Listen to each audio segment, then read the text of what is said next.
আরে বন্ধু, তুই আইছস? বন্ধুর বোনের বিয়ে আর আমি আসবো না? তুই এত বড় লোক হইয়া আমার গরিব বোনের বিয়েতে আইছস, আমি অনেক খুশি হয়েছি। আরে বন্ধুর তুই কখনো ধনী গরিব হয় নাকি রে? তুই আসলে অনেক বড় মনের মানুষ। আচ্ছা চল ভিতরে চল। দেখ সালমা কে আইছে।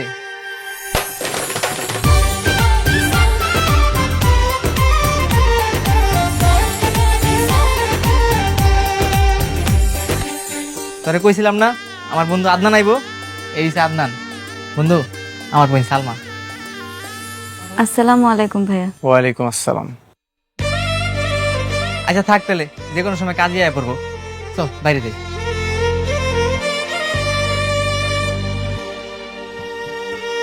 তোর বোন মাশাআল্লাহ অনেক সুন্দর, একদম পরীর মতো দেখতে।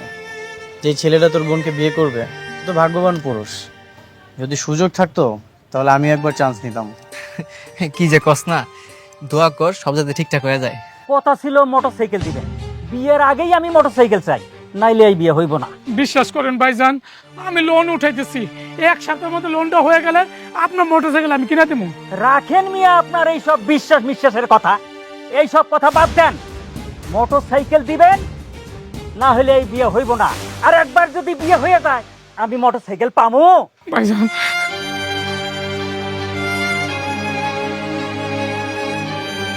কিসের মোটরসাইকেল? কথা ছিল বিয়াতে পাত্রের একটা মোটরসাইকেল দেওয়া লাগবো। এখন সমিতির লোকটা অসুস্থ হয়ে পড়ছে, তো এই সপ্তাহে টাকাটা উঠাতে পারিনি। তার মানে তোরা যৌতুক দিচ্ছিস? কি করুম কম, ভালো পাত্র তো পাওয়া যায় না। যতই কান্নাকাটি করেন কোনো লাভ হইব না। মোটরসাইকেল দিবেন নাহলে টাকা দিবেন, তাহলে কিন্তু আমার ছেলে আমি ফেরত নিয়ে যাবো। এইরকম ফকিন্নি ঘরে আমি ছেলে বিয়ে দিমু না। ফকিন্নি তো আপনি। এই যুগে নিজের ছেলেকে বিয়ে করানোর জন্য ভিক্ষুকের মতো ভিক্ষা চাইছেন? আমি ভিক্ষুক? হ্যাঁ আপনি ভিক্ষুক। না না, আপনি ভিক্ষুক না, তাহলে তো তাদেরকে অপমান করা হবে। আপনার কি লজ্জা করে না আপনি যে যৌতুক চাইছেন? একটা মানুষ তার আদরের মেয়েটাকে আপনাদের হাতে তুলে দিচ্ছেন, আর আপনারা কিনা টাকা চাইছেন? আদনান চুপ কর। ভাইজান কিছু মনে করেন না, ও তো ছোট মানুষ, তাই এই কথা বলে ফেলছে। আঙ্কেল চুপ করেন। এরকম ফ্যামিলিতে আপনার মেয়েকে যদি বিয়ে দেন, ওর ভবিষ্যৎটা শুধু শুধু নষ্ট হবে। ওদেরকে এখান থেকে বের করে দিন, আপনার মেয়ের জন্য খুব ভালো পাত্র পাবেন। এত বড় অপমান, এরপরেও কি আপনার মনে হয় এই মেয়েরে আমি ছেলের বউ বানাবো? অসম্ভব। আরে রাখেন আপনার বিয়ে, 5 মিনিটের মধ্যে এখান থেকে বের হয়ে যান, আর অন্য কোথাও যে ভিক্ষা করেন যান।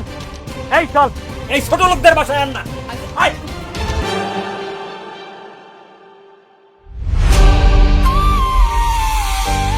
এটা কি হইলো? এইটা তুই কি করলি আদনান? তুই জানোস কত কষ্ট করে এই পাত্র ঠিক করছিলাম, আর তুই বিয়েটা ভাঙা দিলি। তুই আমাকে এত বড় ক্ষতি কেন করলি? আমি কোনো ক্ষতি করিনি, তোর বোনের বিয়ের জন্য অনেক ভালো পাত্র পাবে। পাত্র? আমার বোন এখন বিয়ে করবো কে? কই পাবো পাত্র? মুখে ক যতটা সহজ, বাস্তবতাটা কিন্তু অত সহজ না। তুই করবি আমার বোনের বিয়া?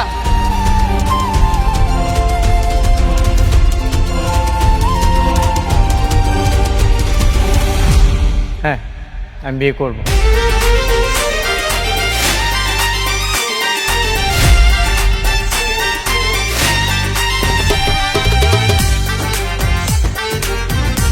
তোর বোনকে যখন প্রথম দেখেছিলাম তখন আমার অনেক ভালো লেগেছিল। দেখ, জন্ম মৃত্যু বিয়ে সবকিছু তো আল্লাহর হাতে। তোর বোনকে হয়তো আমার ভাগ্যে লেখা ছিল।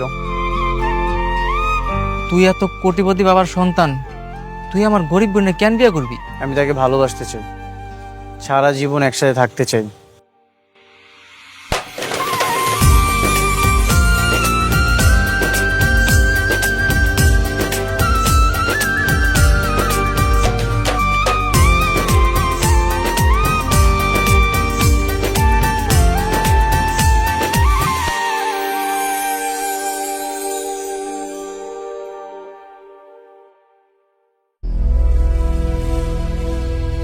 তোমার বাবা কি করেন?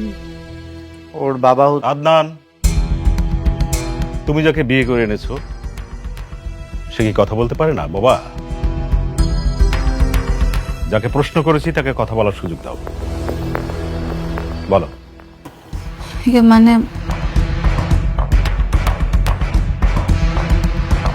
আমার আব্বাই, আমরা যে বস্তিতে থাকি এর পাশে যে বাজারটা আছে ওইখানে সবজি বিক্রি করে। বাহ, বিউটিফুল।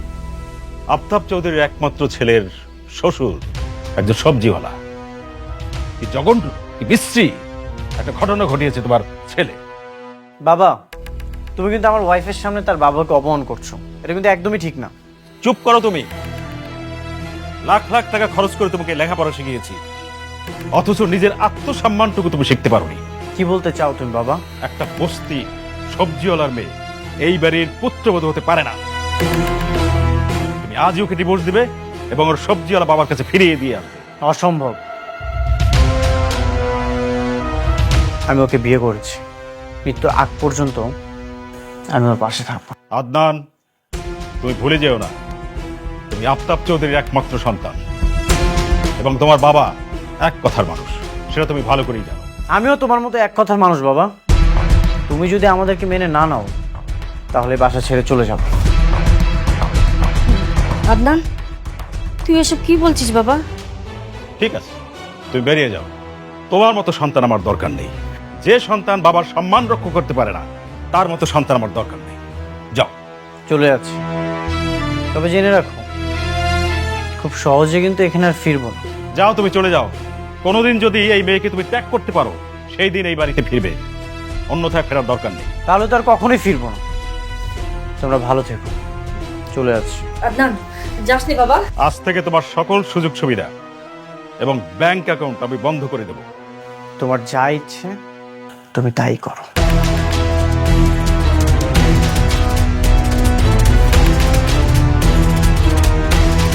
দেখলে তো কত বড় বেয়াদব জন্ম দিয়েছো তুমি।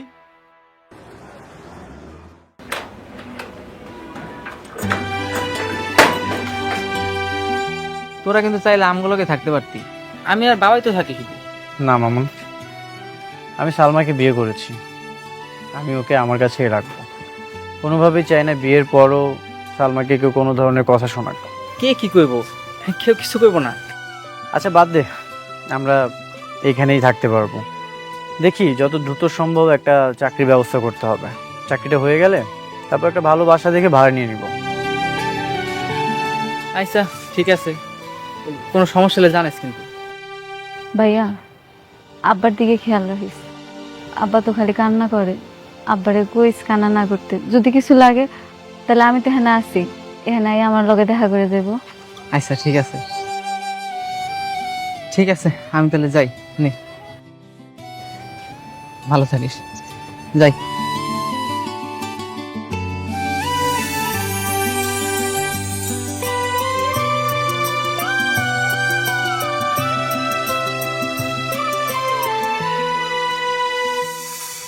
আমার জন্য আপনার কত বড় ক্ষতিটা হয়ে গেল।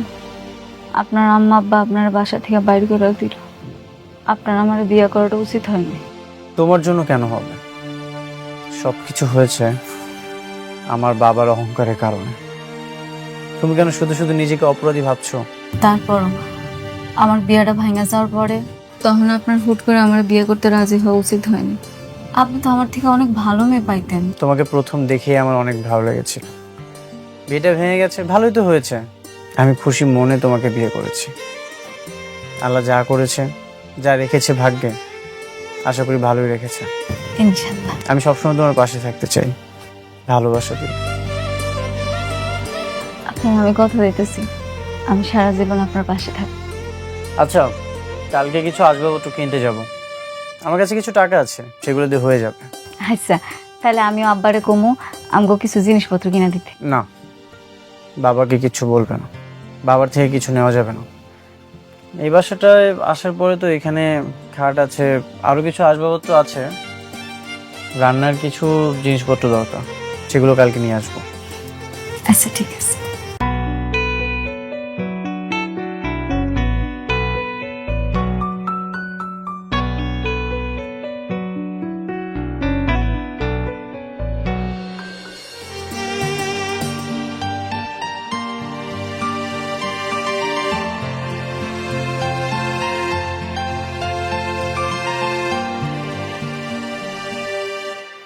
সালমা, এই সব কিছু নিয়েছি, আমার অনেক পছন্দ হয়েছে। আপনি কি পাগল? এত কিছু কেন নিছেন? এত কিছু কি লাগবে আমগো? কি বলতেছো তুমি? আমাদের নতুন সংসার না, এগুলো তো আমাদের অবশ্যই দরকার। দেখো, একটাও কিন্তু অপ্রয়োজনীয় না। সবগুলো অপ্রয়োজনীয়। আপনি কেন বুঝতেছেন না? এখন আমাকে হিসাব করে চলতে হবে। তাই বলে আমাদের সংসারটা সাজাবো না? ভাইজান, আপনার হিসাব ঠিকই আছে। ভাবি মনে একটু বেশি কিপটা। না ভাইয়া, আমরা কিপটা না, আমরা গরিব। তা আল্লাহ বাসাইলে এই দিন আমগো থাকবো না। ওনার একটা চাকরি হয়ে গেলে আপনার দোকান থেকে সব কিছু নিয়ে যাবো, বেশি বেশি করে নিয়ে যাবো, কথা দিলাম। ঠিক আছে ভাবি। আচ্ছা, কি কি লাগবে দেখো। শোনেন, আমি আপনারা বুঝায় বলতেছি। আমগো আপনি 2টা প্লেট দিবেন, 2টা চামচ, একটা কড়া দিবেন, আর হচ্ছে একটা ভাত রন্ধনের পাতিলা দিবেন। এই কটা দিলেই হবে। আচ্ছা ভাবি, ঠিক আছে, দিচ্ছি।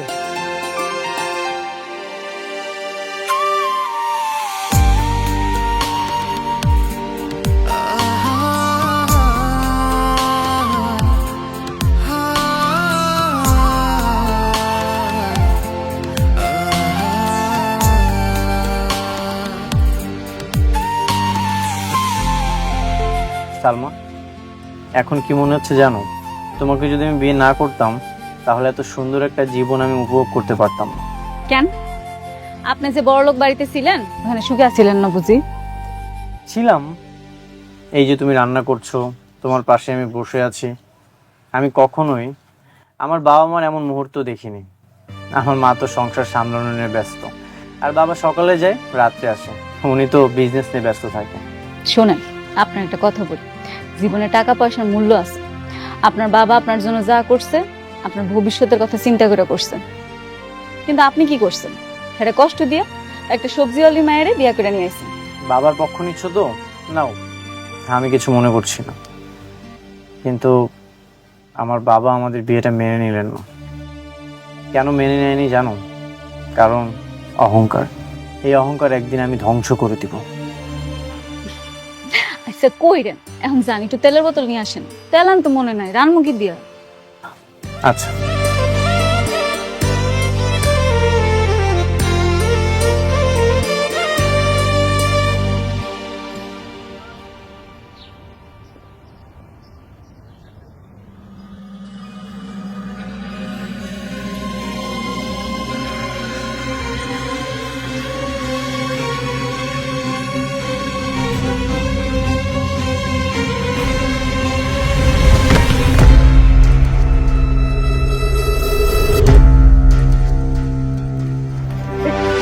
সালমা, সালমা, কি হয়েছে তোমার? ঠিক আছে তুমি? আমার মাথা জানি কেমন ঘুরাইতেছে, বাম পাশটা ব্যথা করতেছে মাথার। মাথা ঘোরাচ্ছে? বমি পাচ্ছে নাকি? হয় একটু একটু। গতকালকে তো বিয়ে করলাম, কি কোনো সুসংবাদ পাবো নাকি? আপনার কি মাথাটা ঠিক আছে? কি হইতেছেন এসব? তোমার মাথা ঘোরাচ্ছে, বমি বমি ভাব হচ্ছে, এটা তো তেমন একটা ভালো লক্ষণ না। চলো, তোমাকে এখনই ডাক্তারের কাছে নিয়ে যেতে হবে। না, আমি ঠিক হয়ে যাবো। বলেছি না, তোমাকে এখনই ডাক্তারের কাছে নিয়ে যেতে হবে। চলো তুমি। আচ্ছা ঠিক আছে, নিয়ে যান। আগে রান্নাটা শেষ করি, আপনি আমার পাশে বসেন। যদি কিছু হয় আপনি আমার ধরেন। আচ্ছা। বিয়ে হয়েছে কতদিন? গতকাল। গতকালকে বিয়ে হয়েছে আর আজকেই চলে আসছেন প্রেগন্যান্সি টেস্ট করতে? না মানে, ওর খুব মাথা ঘুরছিল, বমি বমি ভাব হচ্ছিল, সেই জন্য এসেছে। এটা তো কোনোভাবেই সম্ভব না। আপা, কি বলে আপনার হাজবেন্ড এগুলো? ম্যাডাম, আপনি একটু টেস্টের রিপোর্টগুলো দেখেন না, সব কিছু ঠিকঠাক আছে কিনা। অনেক সময় বিয়ের আগে প্রেমিক প্রেমিকা শারীরিক সম্পর্ক করে বিয়ে করে, সেক্ষেত্রে বিয়ের পরে প্রেগনেন্ট হওয়ার একটা বিষয় থাকতে পারে। আপনারা কি প্রেম করে বিয়ে করেছেন? না না, ওর সাথে প্রথম দেখাতেই আমার বিয়েটা হয়েছে। এর আগে আমরা কেউ কাউকে চিনতাম না। তাহলে বাচ্চার কথা কেন আসতেছে? আচ্ছা আপা, আপনার কি বিয়ের আগে কারোর সাথে কোনো রিলেশন ছিল? আই মিন, তার সাথে শারীরিক সম্পর্ক? এগুলো আপনি কি কইতেছেন? বিয়ের আগে তো আমি ছেলেগুলোকে ঠিক মতো কথাই কইতাম না, আর শারীরিক সম্পর্ক তো অনেক দূরের কথা। ম্যাডাম, এই যে রিপোর্ট। আচ্ছা, ইউরিন টেস্টের রিপোর্ট চলে আসছে, আমি একটু চেক করে দেখি। হ্যাঁ,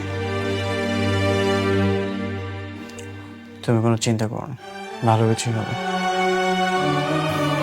তারপর একটু টেনশন লাগতেছে। আপনি প্রেগনেন্ট না, সব কিছু স্বাভাবিক আছে, কোনো সমস্যা নাই। আর বাচ্চা পেটে আসা এত সহজ না।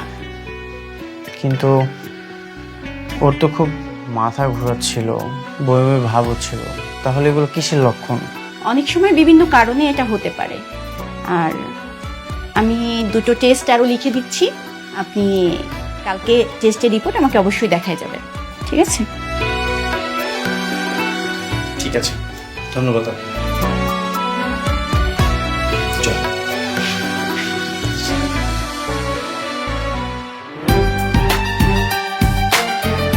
সালমা, দোয়া করো আজকে যেন চাকরিটা হয়ে যায়। চাকরিটা হয়ে গেলে আমাদের অভাবের দিন আর থাকবে না। ইনশাল্লাহ, আমার মন বলতেছে তোমার চাকরিটা হয়ে যাবে। ও, আজকে তো ডাক্তারের কাছে যাওয়ার কথা, তাই না? ও হ, সমস্যা নাই, ভাইয়া আছে না, আমি ভাইয়া নিয়ে চলে যাও। ঠিক আছে, তাহলে তো কোনো সমস্যা নেই। সাবধানে যেও, আর আমি রাতে এসে সব শুনবো। ঠিক।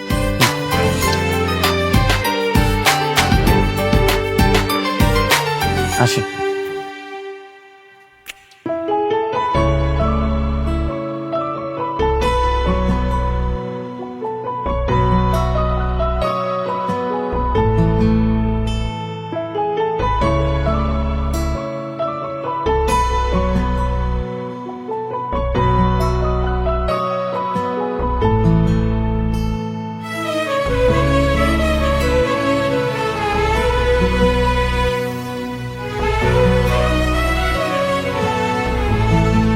ভাই, এখানে কোনো চাকরি হবে?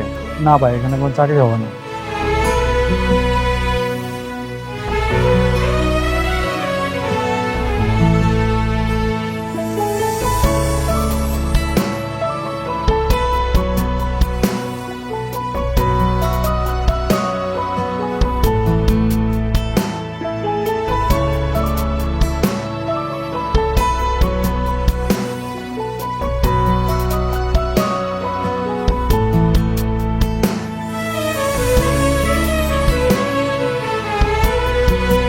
হ্যালো।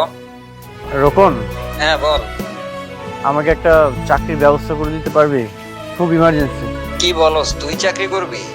আমার তো বিশ্বাসই হচ্ছে না। সত্যি আমি চাকরি করব। বাবার সাথে রাগ করে বাসা থেকে বের হয়ে গেছে। ও আচ্ছা, তাই বল। আমার জানাশোনা আপাতত নাই। তার মানে তুই কোনো ব্যবস্থা করতে পারবি না? না।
কি ব্যাপার, তোমার এমন দেখাইতেছে কেন?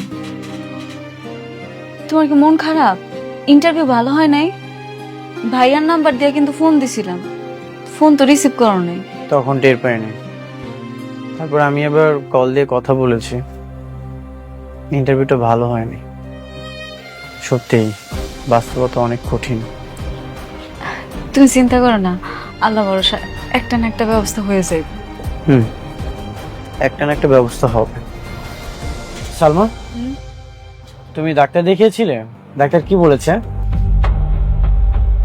হ্যাঁ, ডাক্তার কইছে যে শরীর একটু দুর্বল, তো এই জন্য মাথা ঘুরান দিছে, ঠিক হয়ে যাবে। যাক, তাহলে তো ভালো, কোনো সমস্যা নেই। একটা কথা, বলো। কালকে যে আমরা এত কিছু কিনলাম, চাল তো কিনতে মনে নাই, সকালবেলা যে রান্না করবো বাসায় তো চাল নাই। তুমি চিন্তা করো না, কালকে একটা ব্যবস্থা হবে। আচ্ছা, তাহলে তুমি হাত মুখ ধুয়ে ফ্রেশ হয়ে নাও, আমি তোমার খাওয়ানোর ব্যবস্থা করি।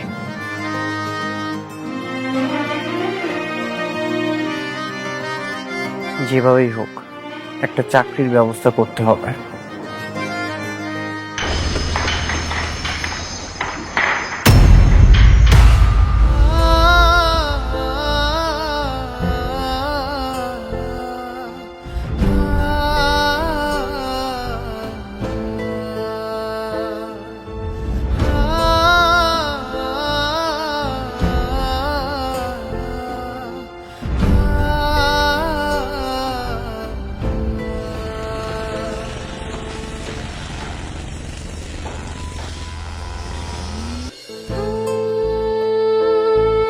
থাক, আর লুকাই দেবো না, দেখছি আমি।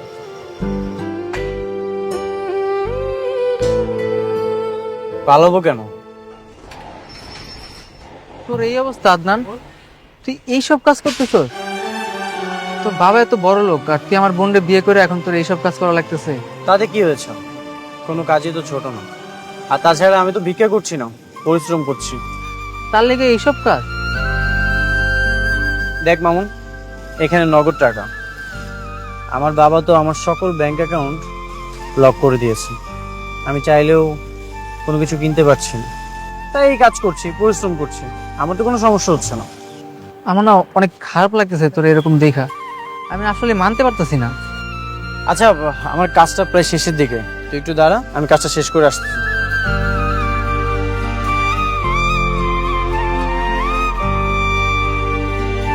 সালমা, সালমা, আরে ভাইয়া, দুই বন্ধু দেখে এক লগে, ভালোই হয়েছে। ভাইয়া ভিতরে আয়, খাওয়ার ব্যবস্থা করি। না রে সালমা, খামো না। তোর একটা কথা কইতে আইছি। কি কথা ভাইয়া? আজকে আদনানে দেখলাম রড সিমেন্টের কাজ করে সংসারে টাকা ইনকাম করতেছে। আমি দেখে অনেক অবাক হয়েছি। ও কত বড় লোকের ছেলে, ও আবার কোটি কোটি টাকা, আর ও কিনা এইসব কাজ করতেছে। বাদ দে না দোস্ত, খামারটা কেন বলতেছস? কাজ তো কাজই। বন্ধু হইয়া বন্ধুর কষ্ট দেখতে অনেক খারাপ লাগে, আর তোর এই পরিণতির জন্য আমরাই দায়ী। কি যে বলস, তোরা কেন দায়ী হবে? ভাইয়া ঠিকই কইছে, সব দোষ আসলে আমার। আপনি একটা কাজ করেন না, আপনি আমার ডিভোর্স দিয়ে আপনার আম্মা আব্বার কাছে চলে যান, গিয়া কইবেন আপনি আমার ডিভোর্স দিয়েছেন, দেখবেন ওনারা আপনার ঠিক মাইনা নিব। সালমা, আর কখনো এই কথাটা মুখে নিবে না। আমার মৃত্যুর আগ পর্যন্ত একসাথে থাকবো। যা কষ্ট করো দরকার সবকিছু করো। আপনি কেন বুঝতেছেন না? এখানে থাকলে আপনার জীবনটা শেষ হয়ে যাইব। হোক শেষ, তাতে কোনো সমস্যা নেই। আমরা বাঁচতে হলে একসাথে বাঁচবো, আর মরতে হলেও একসাথে। তুমি আর আমি চলি মেঘের পালকি চড়ে, গল্পেরা সব ডানা মেলে রঙিন এই শহরে। হাজার বছর কাটুক না হয় এভাবে হাত ধরে, ভালোবাসা অমর থাকুক হৃদয় গহীনে। একটুখানি থেকো পাশে, মন যে তোমায় ভালোবাসে। ভাই, শাড়িটা লাস্ট কত টাকা রাখতে পারবেন? যদি আমাদের বাজেটের মধ্যে হয় তাহলে নিব। ভাইয়া এটা লাস্ট 4,500 টাকা রাখা যাবে।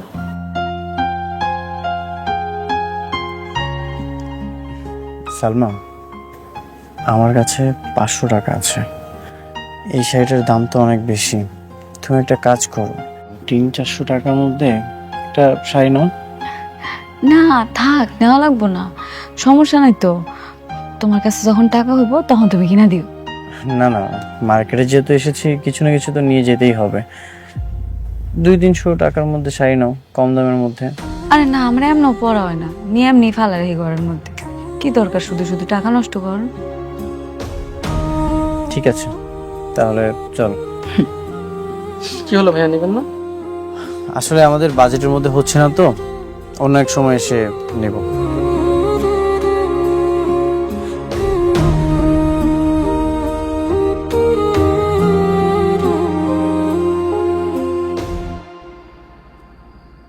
সালমা, আজকে তোমাকে শাড়িটা কিনে দিতে পারলাম না, মন খারাপ করো না। আরে না, মন খারাপ করুন কেন? যখন তোমার টাকা হইব তখন তুমি আমার কিনে দিও। আচ্ছা ঠিক আছে, আমি না কখনো অভাব বুঝিনি, এভাবে যে জীবনে সংগ্রাম করে চলতে হয় এটাও আমি কখনো ভাবিনি।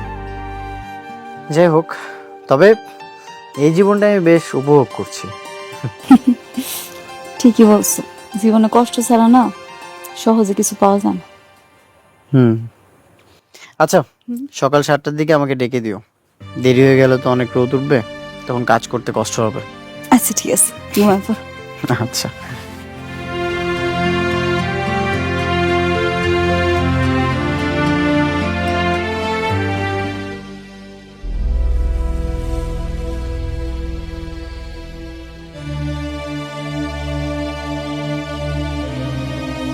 কেমন আছো মারিয়া? ভালো, কিন্তু কে আপনি? তুমি আমাকে চিনবা না, কিন্তু আমি তোমাকে খুব ভালো করেই চিনি। আপনার আসল পরিচয়টা দেন তো, কে আপনি? আমার আসল পরিচয় জানার আগে দেখো তো এই শাড়িটা চিনো কিনা। এটা তো ওই শাড়িটা যেটা আমরা পছন্দ করছিলাম না? একদম ঠিক ধরছো, এটা তোমার পছন্দের শাড়ি আর আমি তোমার জন্য আনছি। আপনি আমার জন্য আনছেন মানে? কে আপনি? আমি নোমান, অনেক আগে থেকেই তোমাকে পছন্দ করি, বাট তোমাকে বলা হয় নাই। এরপর একটা জরুরি কাজে ঢাকার বাইরে গেছিলাম, এসে শুনি তোমার বিয়ে হয়ে গেছে। কি কইতাছেন এসব? আপনারা তো এই এলাকা আগে দেখছি বলে আমার মনে হয় না। আপনি আমারে কেমনে চিনেন? আরে ওইসব অনেক কথা, পুরাতন কথা বলে এখন লাভ নেই।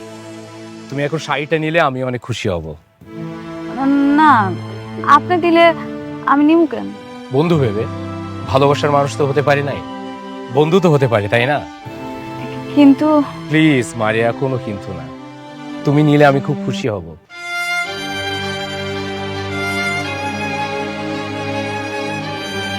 Please. Thank you so much. আচ্ছা, আমি আসি। ওকে, আবার দেখা হবে আমাদের।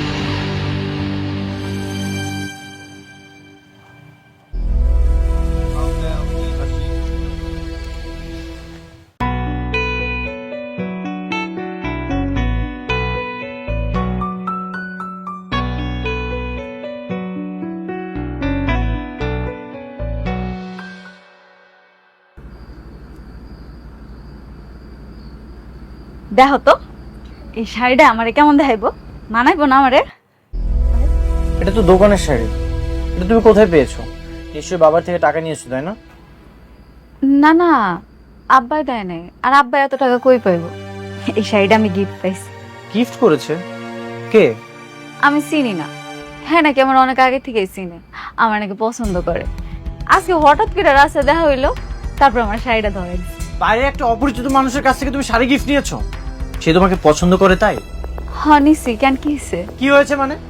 তুমি কি ভুলে গেছো তোমার হাজবেন্ড আছে, তোমার সংসার আছে? জানি তো। তুমি কি রাগ করছো? রাগ করবো না তো কি করবো? নিজের হাজবেন্ড থাকতে তুমি অন্য একটা ছেলে থেকে গিফট নিয়েছো। আচ্ছা, আমি ইনকাম কম করি তাই? আশ্চর্য, তুমি আমার সাথে রাগ দেখাইতেছো কেন? এমনি চিৎকার করতেছো কেন?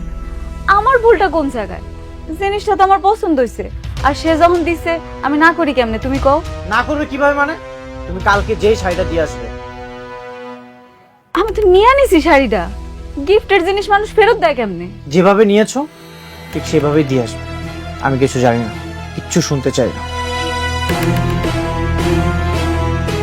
দেব না ফেরত, দেখি তুমি কি করতে পারো।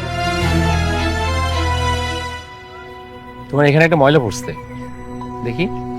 আরে না না, দেখি না।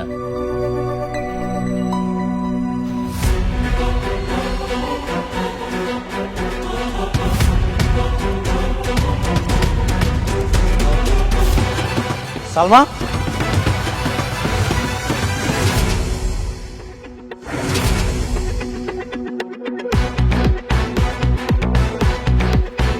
ও তোমাকে শাড়িটা গিফট করেছিল? শাড়িটা কি ফেরত দিতে এসেছো? না এমনি দেখা করতে আসছি ওনার সাথে। দেখা করতে আসছো মানে? তোমাকে না আমি বলেছিলাম শাড়িটা ফেরত দেওয়ার জন্য? কেন রে ভাই, ও শাড়ি কেন ফেরত দিতে যাবে? একটা মানুষের শখ থাকতে পারে না যে সুন্দর একটা শাড়ি পরার? আমি আমার ওয়াইফের সাথে কথা বলছি, তুমি এখানে কথা বলার কে? উনি ঠিকই বলছে, উনি আমার শখ কইরা শাড়িটা দিছে, আমি কেন পরবো না? আমি অবশ্যই শাড়িটা পরবো, আমি শাড়ি ফেরত দিব না ওনারে। সালমা, তুমি সামান্য একটা শাড়ির জন্য আমার সাথে ঝগড়া করতেছো? সামান্য শাড়ি মানে? আরে এই সামান্য শাড়ি তো তুমি তার কিনে দিতে পারো না। আমার বোঝা শেষ, তোমার সাথে থাকলে এর জীবন একদম শেষ। কোন জীবনের স্বাদ আহ্লাদ কোনো কিচ্ছু থাকবে না। আমি কি পারি না পারি সেটা আমি খুব ভালো করেই জানি। সালমা, তোমার জন্য আমি সব কিছু ছেড়ে চলে এসেছি, এত কষ্ট করে সংসারটা চালাচ্ছি, আর তুমি পরকীয়া করছো। হ্যাঁ করতেছি, আমি বুঝতে পারছি। তুমি সামান্য শাড়ির জন্য আমার সাথে যে ব্যবহারটা করলা, ভবিষ্যতে তুমি আমার লাগে আরো খারাপ ব্যবহার করবে। তুমি তোমার রাস্তা মাপো, আর আমি আমার ব্যবস্থা করব। ব্যবস্থা করবে মানে? তুমি কি আমার সাথে থাকবে না? আরে বাংলা কথা কি কানে যায় না? ও বলছে তো তোমার রাস্তা মাপতে। তুমি ওর জীবনে কি দিচ্ছ?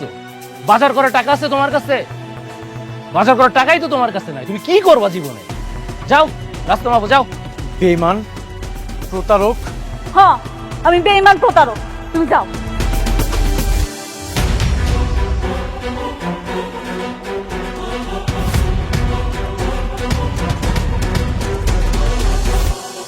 আমি আগেই জানতাম এই ছোট লোকগুলো ভীষণ লোভী হয়।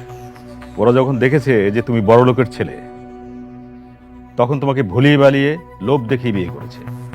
আবার যখন দেখেছে তোমাকে বাড়ি থেকে বের করে দেওয়া হয়েছে, তখন তোমার হাত ছেড়ে অন্যের হাত ধরে চলে গেছে। আমি ভুল করেছি বাবা, সরি। ডোন্ট ওয়ারি মাই সান, তুমি দ্রুত আমার অফিসে জয়েন করো, কাজের মধ্যে ঢুকে পড়ো। কিছুদিন সময় লাগবে, আমার মানসিক অবস্থা ভালো না।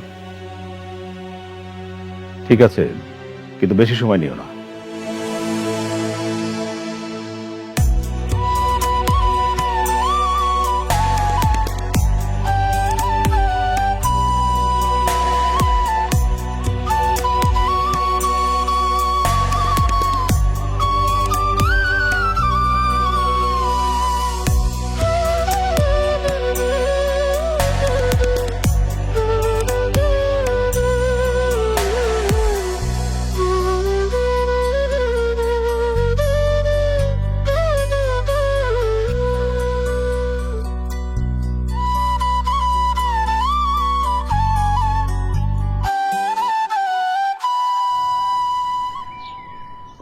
খাও।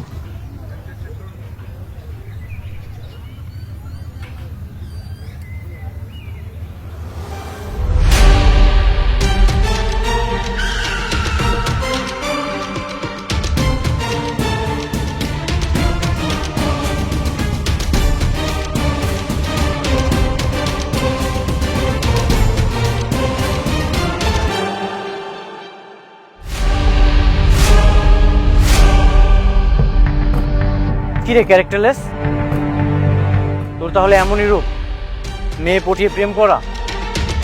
মানে কি বলতেছেন আপনি? সেটা এই ক্যারেক্টারলেসটাকে জিজ্ঞাসা করো। আর কত মানুষের সংসার ধ্বংস করবি তুই? আপনি আমার সাথে ভদ্রভাবে কথা বলবেন। তুই কি ভালো ব্যবহার পাওয়ার যোগ্য? আমার সাজানো গোছানো সংসারটা তুই ধ্বংস করে দিয়েছিস। তোকে তো আমি ভাইয়া ছাড়ুন। শুনুন, ওর কোনো দোষ নেই, সব দোষ সালমার। সালমা এই মিথ্যা অভিনয় করতে বসছে, আর সালমা আমার বান্ধবী। মানে? আমি তোমাকে বলেছিলাম যে এই সব ঝামেলার মধ্যে আমি জড়াতে চাই না। দেখছো এখন কি হইলো? ভাইয়া, সালমা একটা কঠিন রোগে ভুগতেছে, ওর ব্রেন ক্যান্সার। আপনি ওকে ভালোবাসেন, তাই ও সরাসরি কিছু বলতে পারেনি। আপনি যাতে ওকে ভুল বুঝে চলে যান, এর জন্য এই অভিনয়টা করা। ভাইয়া, আপনার স্ত্রী আপনাকে ঠকায় নাই, সে ভাগ্যের কাছে পরাজিত হয়ে আপনার সাথে এটা করছে। তার মানে সালমা ভাগ্যের কাছে পরাজিত হয়ে এতদিন মিথ্যা অভিনয় করেছে।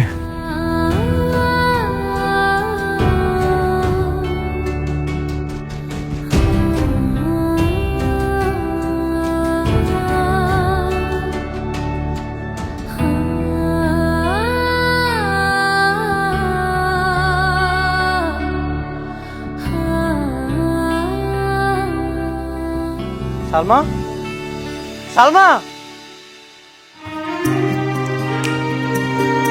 আদনান তুই সালমা কোথায়? ঘরেই আছে, তুই আবার আইছিস কেন? সালমার যে এত বড় একটা রোগ হয়েছে, তুই তো আমাকে জানাতে পারতি, তুইও আমাকে জানালি না।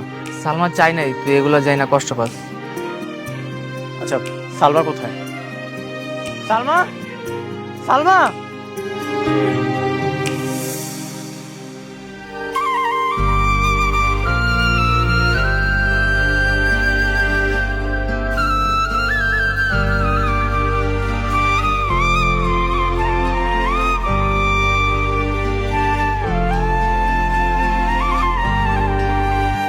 কেন এমনটা করলে? আমি কি তোমার কষ্টটা ভাগ করে নিতে পারতাম না? তুমি জানো না আমি তোমাকে কতটা ভালোবাসি। কেন মিথ্যা অভিনয় করেছো? কেন তুমি আমাকে ভুল বোঝালে? তুমিও তো আমাকে জানাতে পারতে। আসলে তুমি আমার মায়া এতটা জড়াই গেছিলা, আমি না অনেক ভয় পাইতেছিলাম। তুমি যদি জানতে পারতো আমার একটা কিছু হয়ে যাইব, তখন তুমি সহ্য করতে পারতা না। তাই বলে সব কষ্ট নিজে বুকে চেপে ধরে রেখে আমাকে তুমি দূরে সরিয়ে দিবে? আমি আর বাসুম কয়দিন কো, মায়া ভাড়া লাভ আছে। দেখো, তোমার কষ্ট দিয়ে আমি কিন্তু সুখে নাই। বিশ্বাস করো, তোমার সাথে অভিনয় করার পর থেকে আমি অনেক কষ্ট পাইছি। আমি একটা রাত্রও ঘুমাইতে পারিনি। আমি তোমাকে অনেক ভালোবাসি। তুমি যতদিন বাঁচবে আমি তোমাকে আগলে রাখবো, আমার কাছে রাখবো। কথা দাও, তুমি আমার সাথে সবসময় থাকবে। কথা দিলাম, যে কয়দিন বাঁচি তোমার সাথে বাঁচব, মরতে হলো তোমার বুকেই মরণ।